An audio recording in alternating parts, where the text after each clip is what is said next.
Hello everyone. Value addition की series में हम एथिक्स इंटीग्रिटी एप्टीट्यूड यानी कि जीएस पेपर 4 से रिलेटेड डायग्राम और फ्लो चार्ट को डिस्कस कर रहे थे, तो उसी सीरीज को आगे बढ़ाते हैं। तो टाइप्स ऑफ इंटीग्रिटी दो तरह के होते हैं, इंटेलेक्चुअल इंटीग्रिटी और पर्सनल इंटीग्रिटी। की फीचर ऑफ ऑब्जेक्टिविटी तो एम्पिरिकल एनालिसिस पर आधारित होता है, डिस्क्रिशनरी पावर को रिड्यूस करता है, फेयरनेस और इम्पार्शलिटी को प्रमोट करता है और इंश्योर डिसीजंस आर जस्टिफिएबल। अगर डेडिकेशन और कमिटमेंट में डिफरेंस लिखना हो तो हम इस तरह से लिख सकते हैं। सोर्स के आधार पर तो जो डेडिकेशन होता है वो इंटरनल होता है और जो कमिटमेंट होता है वो एक्सटर्नल होता है। नेचर के आधार पर डेडिकेशन इमोशनल और मोरल इन्वेस्टमेंट होता है और कमिटमेंट बाइंडिंग रिस्पॉन्सिबिलिटी होती है। फॉर्म ऑफ टॉलरेंस तीन तरह के होते हैं, permissive, coexistence, respect. Types of empathy, affective empathy, cognitive empathy. फिर पिटी, सिंपैथी, एम्पैथी और compassion.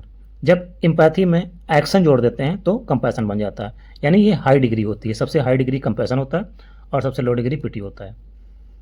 Component of compassion, sensitivity, empathy, motivation, non judgmental approach, distress tolerance. Component of emotions तीन तरह के होते हैं, subjective experience, physiological response, behavioural response. 6 universal recognised emotions हैं, happiness, sadness, anger, disgust, surprise, fear.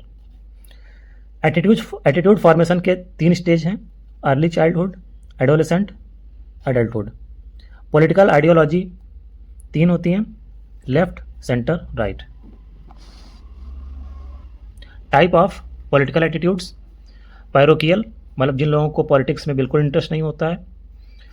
Subject जो passive citizen होते हैं, जिनको सिर्फ वोट करके अपना काम ख़त्म कर लेते हैं, अकाउंटेबिलिटी फिक्स नहीं कर पाते हैं पॉलिटिशियन की।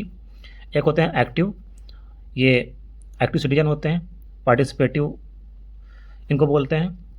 असर्टिव एक होते हैं, ये इमोशनली ड्रिवन एक्शन लेते हैं। Form of social influence, compliance, obedience, conformity. ABC model of attitude, affective, behavioural और कॉग्निटिव। लर्निंग प्रोसेस 3 होती हैं, classical conditioning, observational learning, operant conditioning. Importance of ethics तो attaining of summum bonum, free from prejudices, improves decision making, create credibility, self realisation, provides moral map. तो इस तरह से हमने ethics को ऑलमोस्ट डिस्कस कर लिया है और आगे हम नेक्स्ट सब्जेक्ट डिस्कस करते रहेंगे।